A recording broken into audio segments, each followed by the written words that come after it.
Okay, we are live, I Hey, think. Hey, Dad. hey, Brandon. So, yeah, the context for this video, Dad, I mean, you're up to speed. But for anyone tuning in, we decided to do some portfolio reviews together. I've done these by myself, and everyone's like, "Oh, I want to hear Mark's thoughts. Love to hear Mark's thoughts."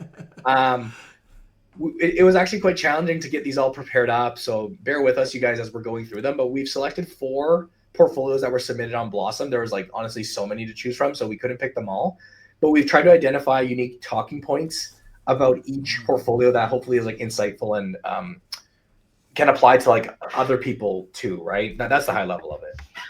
Yeah, it'd be nice. I mean, I'm surprised how many came in, but I'd obviously love to do them all and give more Not specifics. But possible. yeah, like you say, Brandon, we've kind of gone through, looked at the higher level, and said here are situations that can apply to more than Here are common just the things we person, right? Yeah, it's like here are Yeah, some common not mistakes, but like themes that we see people doing, and we're yeah, using these people as examples that would hopefully impact a lot more people as yeah. well. And we have both good examples, and then maybe some examples that may need some help. You know, Yeah, I I don't was know. gonna say, yeah, we're not looking for mistakes. We're quite Yeah, neutral on it, and the things that are done well, we can comment on those too, and the things that we have questions about. But yeah, you said rate my portfolio, and I saw a couple of comments like roast my portfolio or whatever. And having spent my career managing portfolios, I was very aware of the fact that someone could take a portfolio I'd created for a client.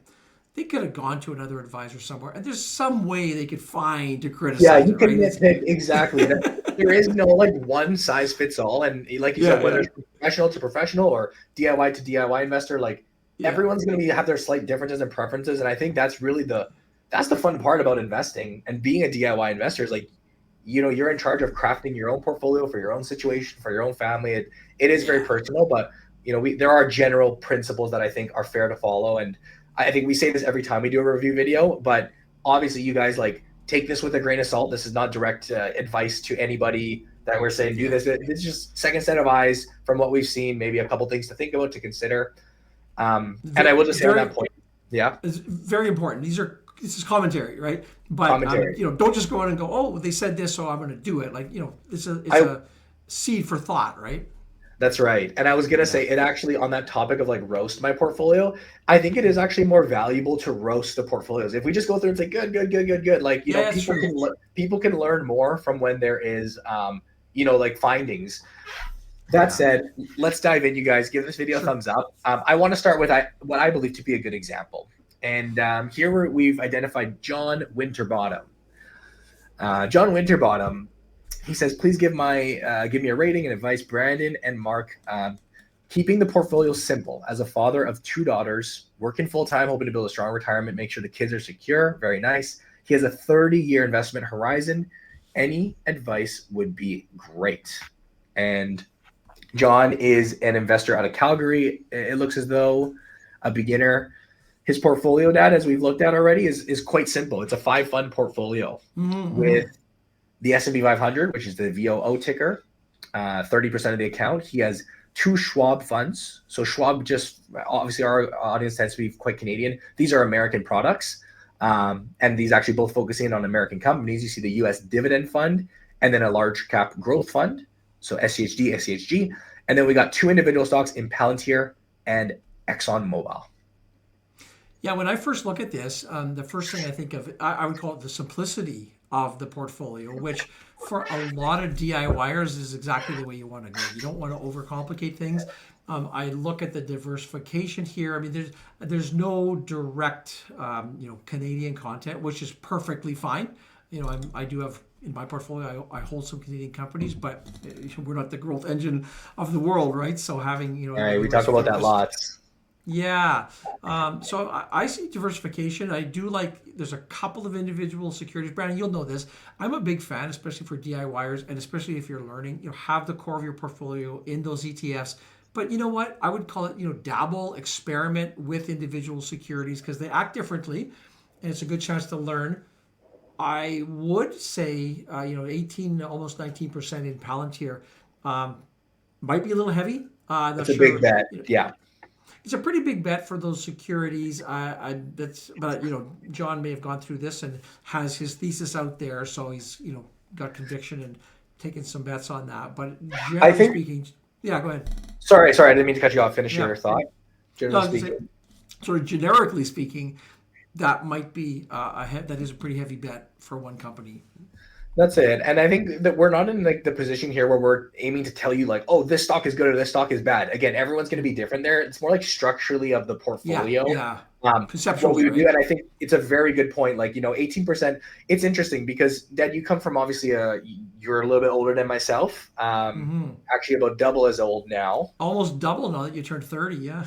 Yeah. No, But I'm more than double. more than double, closely double. Yeah. Yeah, yeah, But I assume as you get older and older, maybe you're less comfortable taking those bigger bets in your portfolio. I mean, because the thing is this, that as a younger person, he did mention here he has the 30-year horizon. Like he yes, is trying yeah, to grow this for his future. There is an argument to be made as well, where if you do have a high conviction or confidence in a stock, and again, not to speak on Palantir particularly, yeah, but you can concentrate more if you're willing to accept that risk and understand that this either could come back and harm the portfolio. It also could provide outsized returns if Palantir does what he's expecting. So mhm. I do think in general, very, very fair point. Like just portfolio management, 18% is a pretty high weighting. But again, depending on this investor, you can weigh that person to person, right? Yeah, I will just add to that, and this comes from seeing a lot of the markets over the decades, and even good solid companies. Not commenting right now on Palantir specifically, Yeah, but man, I've seen some really good leading companies out there that have run into sharp trouble in a hurry. So that's I right. would almost argue, if I was managing a True. portfolio like this, I would argue, okay, you have good conviction, put 9 or 10% of your portfolio there, and find another company with similar profile even that you could put the other Yeah. 10% in, and at Yeah. least you're splitting two good companies, at least you're splitting that Yeah. risk, and it comes down to risk, right? And that's why we bring you on for this episode, Dad, because that does make a lot of sense. It's just interesting when you look at like the Warren Buffetts of the world, you look at their portfolios, they may hold 25, 30 stocks, but a lot of the weighting is still in, a handful of bets. Yeah, And that's where, again, it's an ongoing debate about the concentration in them. What I'll just say to cap off, I think he mentioned here, he's a father of two daughters working full time. I think knowing that's his life and like I'm sure he's got a busy lifestyle in the house, whatever. I think the ETFs suit that very, very well. I can speak on yeah, firsthand when making the yeah, transition to ETFs. Like for the busy adult, that is one of the massive benefits is knowing that in this case 70-80% of the portfolio is situated in those passively managed yeah. products. But you can almost set it and forget it. You don't have to think about those. And so, Yeah. yeah, not a direct comment on John's thesis here as strategy, but that's Yeah. just something that would jump out at me if I was looking at this for the first time, which I am. There we go. Well, thank you, John, for being a submission. Let's move on to Yeah. submission number 2. We got Jeff. So switching gears here, Jeff had a bit of a different approach. I like his little, what's his username here? Swing for the fences. Swing for the fences. Swing bada bada. That's a good one.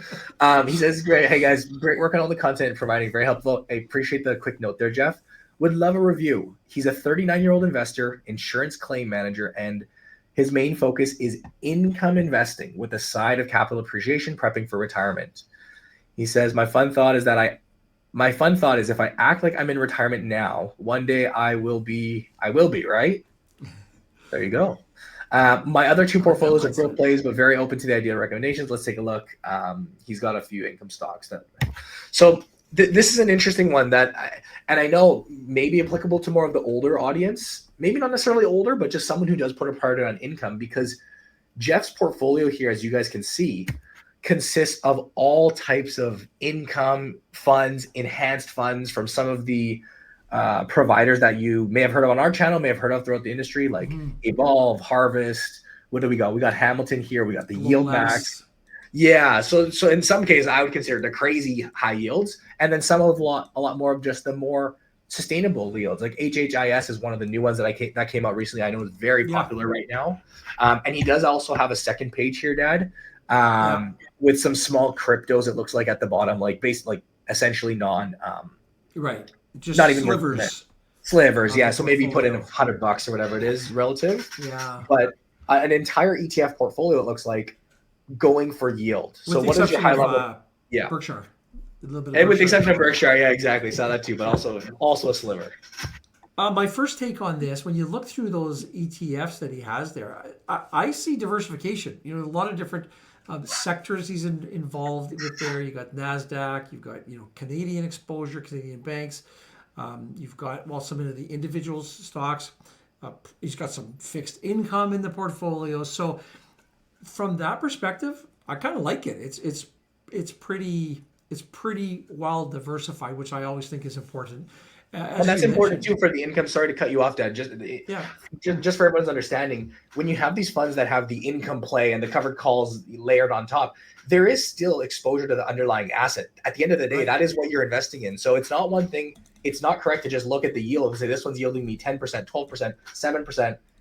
What you're saying there, the importance, Dad, is that he's actually got diversity across multiple different sectors and asset classes, because the underlying, at the end of the day, these yield plays are built on top of the underlying. Built on something, right? Yeah. They're built on something, right? Okay, got it. Yep. Very good point. And I think you could, I won't go too much into it, but you can have 10 different securities or ETFs if they're all in the same space. You don't really have diversification, right, like the kind that you'd want, right? And I think we've seen that lately with tech sector selling off so much, and much of the market has sold off. But it's funny, I look at my portfolio, and even on the big days, up and down, there's always a portfolio or a chunk of the portfolio, even on a bad day, that are up, because that's the way the markets work, right? And I like that. I've always thought if your portfolio on a really strong day or a really bad day is, if everything's doing the same thing, then it's probably not constructed properly. Now, very interesting here. How old did you say that he is? So Jeff mentioned he's a 39-year-old. 39. So, in the big scheme of things, he's still relatively young. And most of his portfolio is focused on the enhanced income. So he does mention here, sorry to cut you off. Sorry, he does mention here, he says my other two portfolios are growth plays. So one thing to consider. So I think, yes, but sorry, go on. Well, very important, because, what percentage of his overall holdings is this? I mean, he's very explicit. Right now, I'm focused on that income. So that's awesome. And he's doing it, in a good, responsible way here, I would think. The other two plays focused on portfolio, if they're half of his overall portfolio, great. He's got that exposure, because one of the things that you do give up with the income play here, of course, is, these covered call strategies, are that the upside will be capped, right? That's just one of the trade-offs that you make. You generate the extra income today, but when these companies or the sectors go on a tear, you're going to be left a little bit behind on that, because you're all on the sidelines. Yeah, that's right. So that's probably the biggest thing to be aware of there. And again, it would be good to know what the growth portion is as a percentage of his overall holdings. And Brad, if you could just flip down one screen there. Yeah, I mean, hey, here's an old boomer talking, but the three companies at the bottom there, I would just ask, why are they there? They're crypto plays. Crypto, Dad. Crypto's the future. Come on, man. I get it. And so if that's true, put 2% of your money into it, or 4% or 5% or something. I just think, putting essentially a sliver in there. I guess let's say you 10x it. You're now at 1% of your portfolio. So, and who knows? Everybody's got different reasons for doing this. So this might just be sort of I want to dip my toes in the water and see how it works. So that's a strategy. That's a reason to hold a company as well. So very true. Well, no, I appreciate those thoughts, Dad. And I think, you were definitely well suited to speak on this. I know I believe you actually own HPYT. So these are funds that actually, just to clarify, I have no interest in buying. As a 29, 30-year-old, I don't prioritize income at this point in my investing phase and cycle. Like, I think the higher level question, which is what you nailed, Dad, was like this relative to the other growth portfolios, because in and of itself, for an income related portfolio, like it's well diverse, it's interesting, and it certainly is going to do a good job of spinning off income. But I guess the deeper question, the root of the question is like, as a 39-year-old, is that what you want to be doing? Is like full income, or do you want to actually more be aiming for total return? And again, he mentioned this is just one portfolio with his two others. So I think all the context we have, interesting for sure. And I think it's and I will add too, we talked a lot about the upside limitations, but there is still upside to these. I mean, most of these covered call strategies, they're not 100%, covering the portfolio, right? So let's say they're 25 or 30% or even 50%. You're still going to participate in the growth of the balance of it. So, that's true. I would say well done. Well, let's go on. We have two more to cover here in lieu of time. And this is an interesting one, Dad. So this gentleman named Joe Mark, his thing is Jomo Investing. I actually bumped into him yesterday at the sauna. So I was at the sauna in the evening, and it turns out Jesse, who for anyone who knows Jesse on the channel, my brother, Jesse was this guy's basketball coach back in high school. So we sat in the sauna. And he's just picking my brain about all these different things, and then I said, you know what? Perfect timing. We're doing a review tomorrow. I promised them we'd include him in here. And I think it's a good. The lesson is, if you want your portfolio to be selected, go to the saunas in Richmond. Come find me. Come pester me. But no, he was such a nice guy. Like such a nice kid. I say kid. I think he was 25, 26. So he's like kind of mid 20s. He did just get started with investing. So that was one thing he made very clear, was that he's a new investor. He just started this year. And he relevant to so many Blossom users, right? So many people, like especially with the new, like in the new year, you get a bunch of new people, and then with all this market volatility, you're hearing a lot of new investors. Exactly, yeah. And I think this, Joe Mark, thank you for being a good example here that we can look at, because he did even say himself, like, I think I've bought too many stocks. I'm making mistakes. Like, what do I do? And at a high level, Dad, he's got about 26% in a money market fund, so possibly a emergency fund cash parking vehicle. I'm not sure. Maybe he has that money as dry powder for stuff. I'm going to assume it's his emergency fund, but could be wrong. Then we see a couple ETFs, Vanguard, equity ETFs at about 20%, and then a number of individual stocks, another Vanguard ETF, XEQT coming in there, smaller, Apple, and then a second page of stuff. Costco, small developed markets ETF, Aritzia, Tesla, QQC, and a little bit of Ripple. So that's what he's looking at. And keep in mind that this is a new investor. Let's call it couple months in, just getting started. What's your take if you see someone doing this?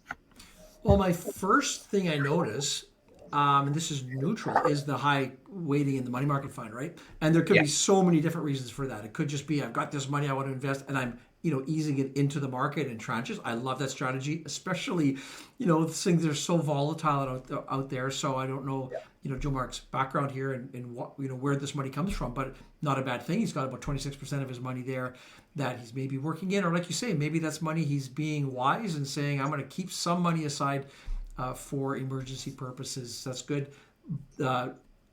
Big chunk there, 20% roughly in the VTI, VFV, I think, yeah. And then he does have quite a number of individual securities for a newer investor.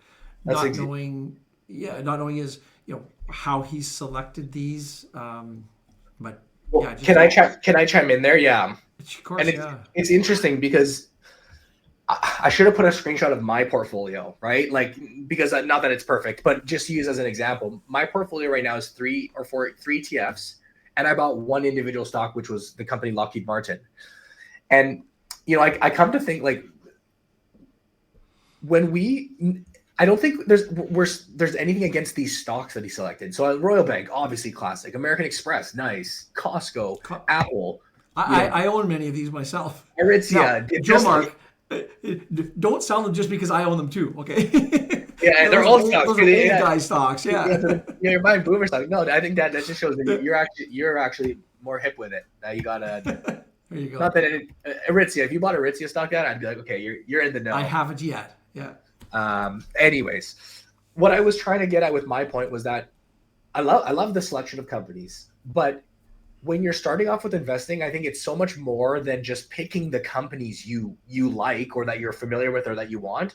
I mean, the critical element of when you're getting into individual stock picking is more so like the entry prices or the timing of buying the stock. I know they always say don't time the market, but when you're buying individual stocks, there is certainly an element of timing of whether you're buying them at all-time highs or whether you're buying them at market lows or where the valuation is at. So I think what a big common mistake is with investors, beginner investors, is that they just go buy their favorite stocks regardless of where they're trading at. And again, the reason I brought up my portfolio is I have one individual stock because it was in a range where I was like, you know what, this is fine. I could keep all these other companies on my watch list and then monitor them over 3 months, 6 months, a year, 2 years. there is obviously a handful of times when the market's like tank or whatnot, and then there is just like a bargain flash sale broadly. But I wouldn't say that's usually the case, right? Like usually, you got to be almost identifying what pockets of the market are offering the opportunities. That would be my kind of 2 cents on that. You know what I am very impressed by here is for the most part here, the quality of the companies, right? These are not very typically what you see with a new, younger investor is like going back to swinging for the fences, right? To the moon, and you see just a whole bunch of companies that are really trendy. And so I don't know what thought process he went through to buy these, but yeah, for the most part, I'm a little bit surprised of the quality of the holdings in the portfolio. So that's a good point. That's a pretty good thing, right? And so my take here, Brandon, is for a new young investor, this is a pretty good darn start. I sort of echo what you say, is just got to make sure that you are able to stay on top of things and I think leaning on too busy too fast, but. Yeah, and again, we kind of had like a discussion last night in the sauna. So I gave him what I originally thought my first gut instinct thoughts were: lean on the ETFs, lean on the index funds, and let that be the driver. And then, like you said, Dad, you're an advocate of exploring with stocks. Explore them, learn some lessons, make sure they're not going to make or break you. And again, I think the position size is here. He's not taking any wild bets on them. He's actually intuitively, keeping them somewhat manageable. It's just that as someone who just got started 1-2 months into investing and like self-proclaims himself as a beginner, you just don't have the knowledge to go out and find the undervalued stocks or buy them at least at the times that may make sense, right? So now I will mention, Brandon, I'll call you out on this because your first 2 stocks you ever bought, I think, were Coke and McDonald's. Yeah. And you bought those because they were your favorite companies at the time. I bought those because you told me to buy those. So I'll flip right back up on you. I gave input, but I'm pretty sure you were the one that clicked trade on that account. So well, I definitely was the one who placed the orders. No doubt about that. Yeah, you were 10. I was the one giving the orders, though. Yeah. Yeah. That's a good point. And like, I guess that is, I know you say that half joking, but almost half seriously. There is an element to that of when you're learning, and especially if you're in your early 20s, you still have decades ahead to invest. Hey, get exposure, learn some lessons, see how the stocks perform as your, as the dollar portfolios aren't huge. I'm assuming this guy doesn't have hundreds of thousands of dollars where it's like meaningless. You're getting started with a smaller amount. So now's the time to kind of make these fun tests. And I would just conclude here with buy something that you like. It does swing both ways, right? Because just blindly buying something you like because you heard about it on social media and it's trendy, that's one thing. But buy something that maybe he goes to Costco all the time. It's stocks up and things. And it's a good quality company that's been around with good prospects. So that to me, I do think is good because it inspires you sort of to keep on top of things and it interests you in the actual company because it's something that you can you live and you feel, not just a 4-digit ticker. So it's good that way. So true. Yeah. And I think last little note is to clean up. There's no reason to have like a NASDAQ ETF at 2% of the portfolio, XCQT at 4%. Like clean those up, in my opinion. Again, obviously make your own choices, but you've already got like your ETFs at the head of the portfolio. It's either just like double down on those, concentrate them up. There's no need for all these like tiny ones. The tiny ones. Anyways, let's finish off with our last one here, Dad, because I know we're running here on, I believe, 20 minutes. But this one's from NS handle Investing Guru. He says, hey guys, I started investing 3 years ago. I'm 27 years old. My focus is on long-term growth and dividend-paying assets. I've made some mistakes along the way. Soxel being a key example. I actually looked that up prior to filming that. That's a 3 times leveraged, a daily semiconductor bull, 3 times. 3x, like the leverage. 3x leverage, something along like that. Yeah. Just a quick aside, not to interfere with NS's review here, but those 3 times, if you read the prospectus on those, which nobody ever does, they're literally meant to be sold and bought on a daily basis. They're not like, if the NASDAQ goes up 3 times, all 3 times that. It's their daily trading, which most people don't know. I don't know SRX specifically, but generally speaking, got to be very careful with those. Very common beginner mistake. I'm currently holding Bell Canada, anticipating a rebound, especially if dividend cuts are implemented. I also have a couple short positions still open. Oh, short positions. Oh, wow. I don't even know if Wealthsimple shows. I'm pretty certain they don't show short positions. Regarding crypto, I made some purchases back in 2020, but I haven't added those. I hold both VOO and VOE. While they track the same index, I use them strategically across accounts to manage currency exposure and optimize tax efficiency. So probably TFSA, RSP. I'm going to assume, noting I'm down about 8%, largely due to the Trump tariffs. Thanks for taking the time to review my portfolio. Yeah. Hey, by the way, thank you for sort of giving a bit of background, because that makes our review so much more context or more depth to it. Yeah. So true. And one thing here, I mean, this is a slide where I wish I could zoom in, Dad, but I'm not going to. But 43 holdings in the portfolio. So you see that little right under his name. Yeah. Holdings. And as we were putting these together, I had to like get 2 slides of double slides just to get them all on one. So maybe that's a thread that will go down today. But he's got a big mix of primarily U.S. and Canadian equities holdings. He's got some ETFs, some stocks. Feel free to pause the screen, guys. We're not going to go through every single one. He's got a tiny bit of crypto, similar position as that last guy, where there's such a small port, like slivers, like they don't even actually. When you look at that entire right screen there, slivers. The biggest holding is 0.04%. Yeah, a whole page of slivers, which is my woodworking skills. It is this interesting, actually. I think that is actually the thread we want to talk about here, because I'll hand it over to you, Dad, for first thoughts. Well, I mean, the first thing that jumps out to me, and I guess I'm speaking from the eyes of a portfolio manager who spent my career managing portfolios, this would have given me even more gray hair than I have now, or at least earlier, because I don't know if you don't mind going to the other screen there. Slivers. In fairness, and this is not a roast my portfolio thing, it's a rate or just give feedback, but why are they there? I always think anytime you have something in your portfolio, you should be able to say, I have that in my portfolio because of this. Like, this is what it is doing. This is the role it's playing. And look at, Royal Bank at 0.2%. There may be some sort of explanation, like I consolidated portfolios and that was just left in there for some reason. I'm not sure. But on the face of it, I would say it's like purging, right? And I'm not saying Investing Guru will go out and sell all these, but I would say give it some thought. What are you saying? I'll give it some thought. Nice. I like that. Well, no, that is the exact.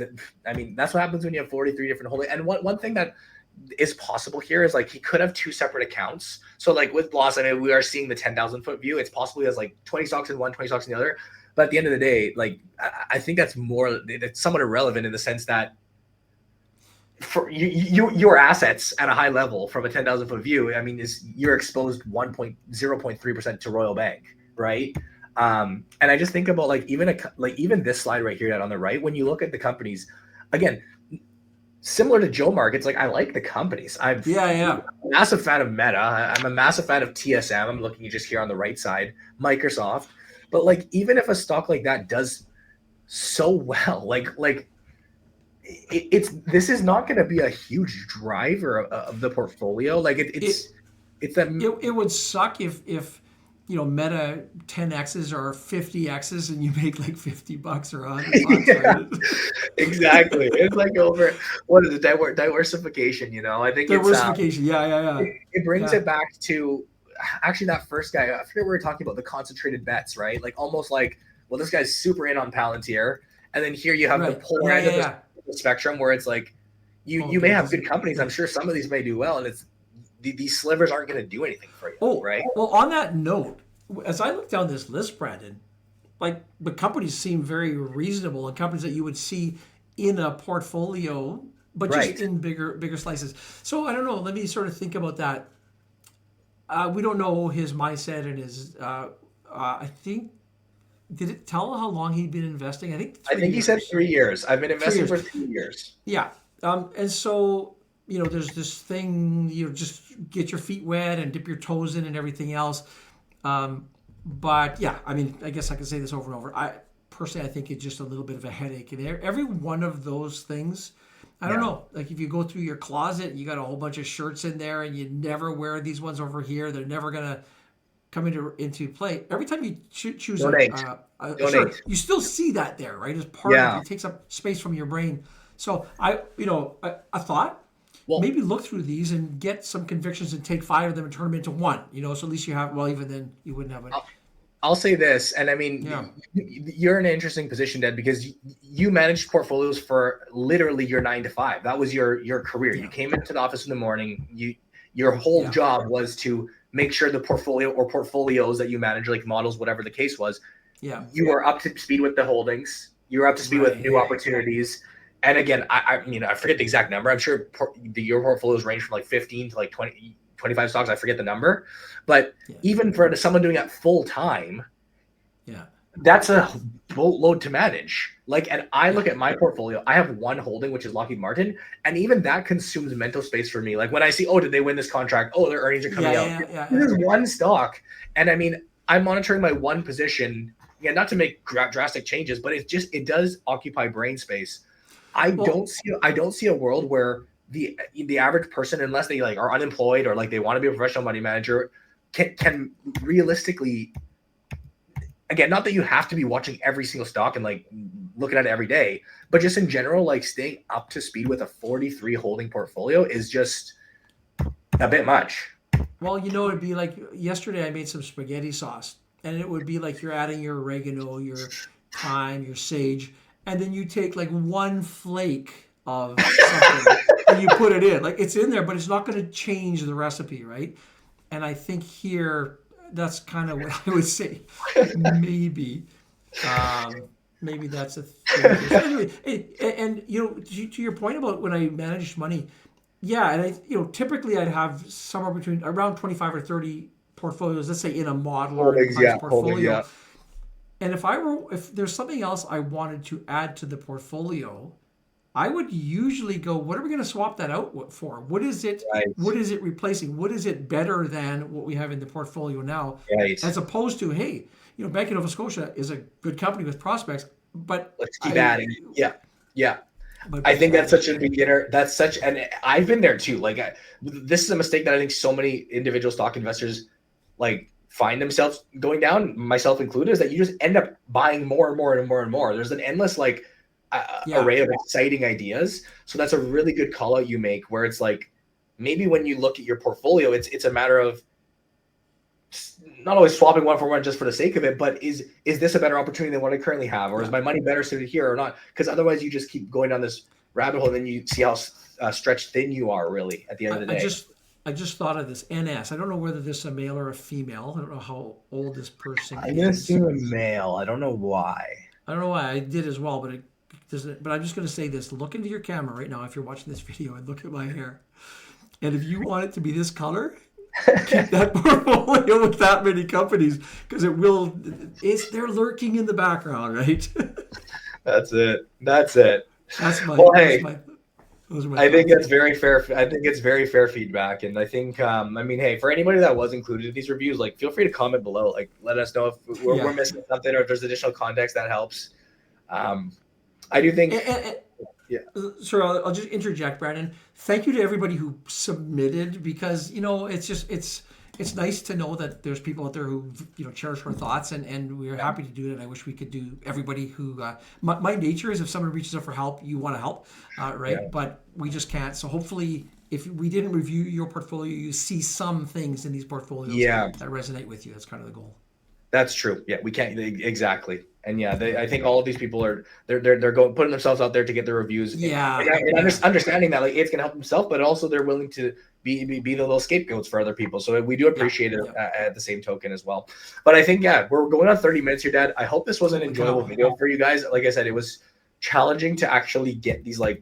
It doesn't sound challenging, but we spent more time than we should have like getting all this feature backed up. So hopefully it comes out smoothly. Yeah.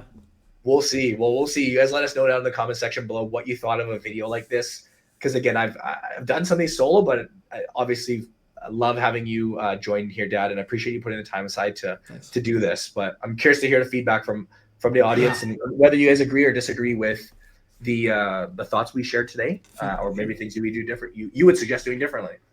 Yeah, love it. Yeah, thanks for inviting me, Brandon. Appreciate it.